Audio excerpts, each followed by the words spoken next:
માતાજી। તો આપણે 2-3 દિવસ પહેલા એક રીલ પોસ્ટ કરી હતી કે ઘણા લોકોનો એવા સવાલ હતા કે દિવ્યાબેન આ મશીનમાં શું કામ થાય, તો આપણે કીધું હતું કે હોટફિક્સમાં મશીનમાં શું કામ થાય, એનાથી ડાયમંડ લાગે એવી રીતના પ્લેન સાડીમાં। તો હજી આપણે ઘણા લોકોના સવાલ છે કે દિવ્યાબેન આ મશીન આપણે લાઇટથી હાલે, તો આ મશીન લાઇટથી હાલે અને આ ખાલી મશીનમાં કમ્પ્રેશનની જરૂર પડે।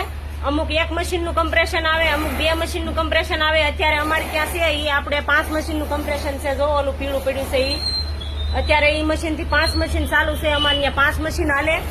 અને જો અત્યારે અમે આ મોરલા લગાવી છીએ અને ઘણા લોકોનો એવો સવાલ છે કે દિવ્યાબેન આપણે આ મશીનથી ગમે એ કપડામાં ચીપકી જાય ડાયમંડ, આપણે સોલી છે, ડ્રેસ છે, સાડી છે, ટી શર્ટ છે, ગમે એ હોય એમાં આપણે ગમે એવી આવી ડિઝાઇન સાકતી હોય તો સપાઈ જાય। હું તમને બતાવું આગળ, જો અત્યારે અમારા મોરલા ચાલુ છે, હું તમને બતાવું હમણાં મોરલા કેવા લાગે છે, પ્રિન્ટેડ આવે આપણે મોરલા એ ચાલુ છે, હું તમને બતાવું।